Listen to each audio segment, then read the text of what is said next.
Oh, that worked! What? Huh? It's running on its own? It certainly looks like it. Isn't that kinda weird? What? Well, it's not connected to the main computer, right? There's just this keyboard and monitor. The only cable connected to this thing is the power cable we just... So, why is it working? Maybe it's a wireless display. Uh, a wireless display? Yes, it connects to your computer wirelessly, hence the name. Have you been living in a cave, Junpei? Is that normal? Yes, at least where I worked. Oh. Oh, it stopped. Pass with a colon. Looks like we need to enter a password. Again, there must be a hint around here somewhere. Could you go take a look? Yeah, I'm on it. What are you going to do? I'll see if I can do something about this on my own. On your own? Yep, on my own. Lotus?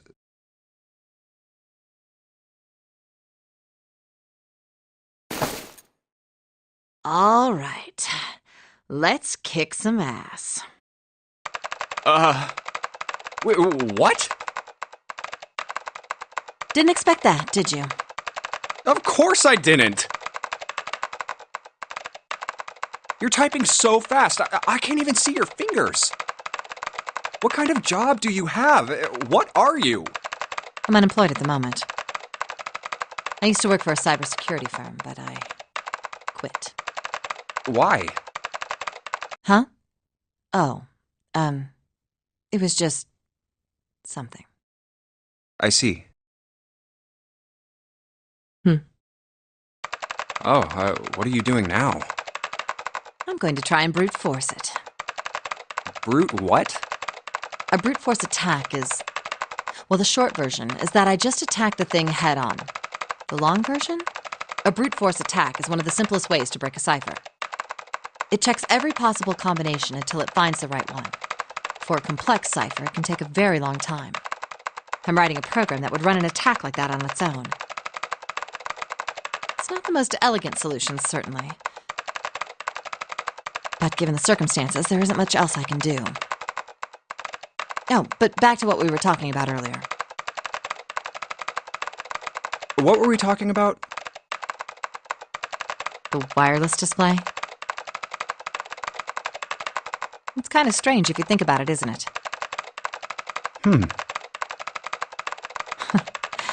How do I put it? Well, let's say you write a program that calculates an addition problem for you, all right?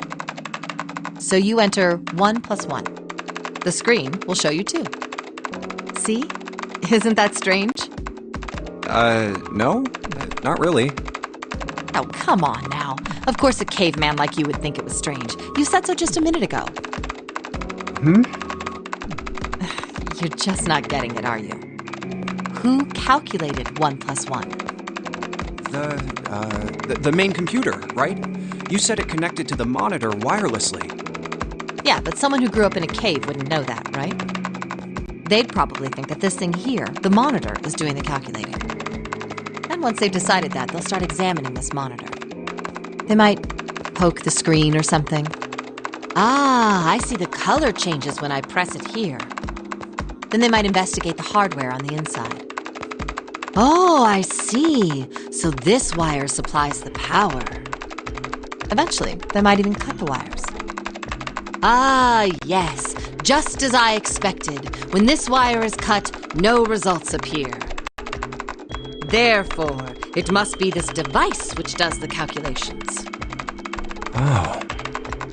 But the truth is that, just like you said, the computer is doing the calculating. But these cave people wouldn't know that, because they have no idea that the monitor and the computer are connected wirelessly. So, what are you trying to say? Nothing, really. It's just, I thought maybe, what if the relationship between human beings and our brains is like that? Huh? Well, let's say you stick a bunch of electrodes into parts of the brain. A scientist examining the signals they send out might say, interesting. So stimulating this part of the brain causes the person to see colors. That must mean this neuron cluster controls that function. Okay, let's see what happens when I cut out this part. Ah, just what I thought. Cutting off this part causes that function to cease. Therefore, human thought processes must occur in the human brain. See? Doesn't it sound the same? Maybe the brain is just an output device, like this monitor. Maybe our thought processes actually occur somewhere else, in a main body. We just don't know it. We never even think about it. Just like those cave people wouldn't know about wireless communications. We can't imagine that there's some unknown medium that transfers information into our brains, where we experience that information as thoughts.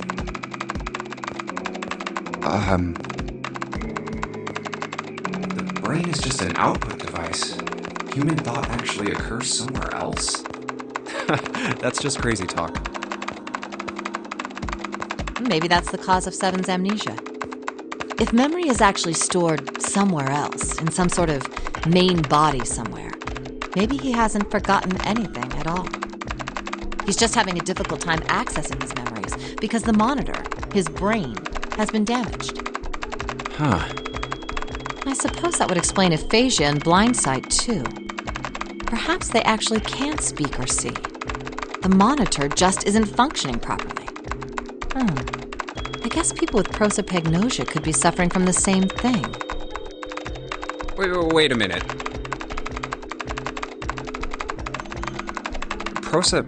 What? What? You've never heard of prosopagnosia? No. What is it?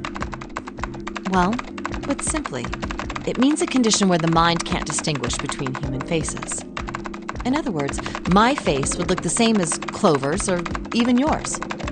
So they can't remember faces, which is how most people recognize each other. That means that people with prosopagnosia have trouble recognizing even people they're close to. Usually they can make do by associating people with other things. Their voices, their clothes, their hair. Does that mean other people's faces look like blanks? No, I don't think so. Look, you've seen monkeys, like in a zoo, right? To you and me, all the monkey faces look the same. Even though they've obviously got faces, it's almost impossible for a human to distinguish between them. The zoo staff that works with them would learn to identify different monkeys eventually, but you or I couldn't unless one had a scar or something else to set it apart. Well, that's how people would be to someone with prosopagnosia. Prosopagnosia? Huh. I didn't even know that kind of thing existed. And, what were we talking about? The idea that your brain is just an output device, like a monitor. Are you serious about that stuff? Not really. I was just kidding for about half of it. What about the other half? Well, I guess I was just adulting. Not funny. It's nothing more than a story I made up out of boredom. Don't take it seriously. It was the first thing that came to mind, and I just talked about it to kill time. But looks like I don't need to talk anymore. Why? I don't have to kill time any longer. Oh, then you finished that brute whatever thing? I certainly did. And let's see what we got. Piece of cake. The screen changed again. What the hell is that? No idea. Looks like a puzzle. Huh? Aren't you gonna, I don't know, do more computer stuff? No, I can't do any more. It won't let me do any more programming. See? The keyboard. Nothing. So, there's nothing more I can do. Well, I guess I'll leave this to you then, Junpei. What? Let me take a break, all right? I did my part. Well, I guess you're right. Thanks, Lotus. No problem. And make sure you know when you should thank people. Now, I better take care of this myself. No more relying on anyone else.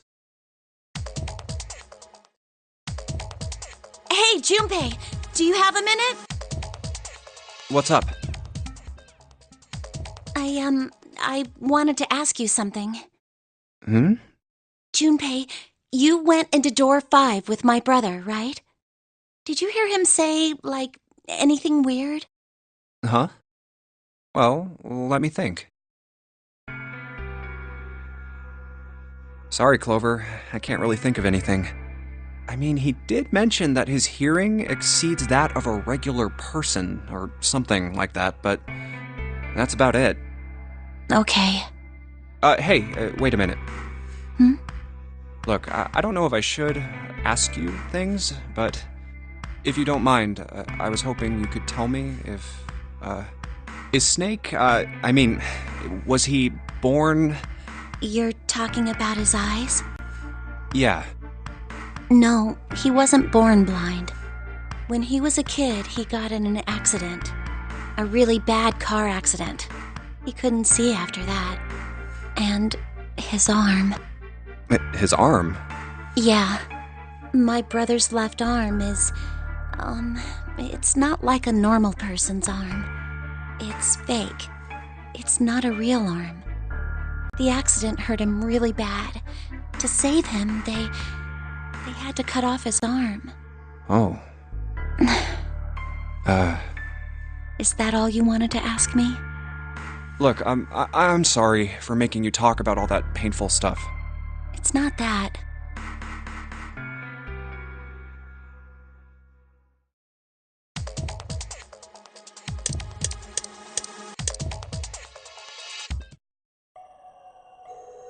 I believe the box has reached the floor. Yeah. June's down over by there. She doesn't seem to be improving. Well, of course not. She's not gonna just get better right away, you know? It'll take time. What could be causing this, I wonder? Illness, perhaps? Nah, it's gotta be exhaustion. She gets dropped into some weird-ass ship, forced to play some messed-up game. If you think about it, it's a lot weirder that we aren't freaking out just like her, you know? So you're saying we're abnormal? Yeah. We're just running around this room, solving all these puzzles like it's just business as usual. How the hell could you call that normal? We're just guinea pigs. A guinea pig? You mean like a lab rat?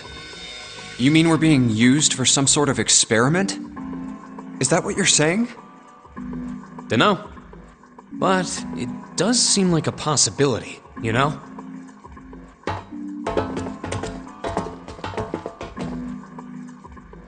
You know, speaking of experiments, there was this experiment some scientists did with rats.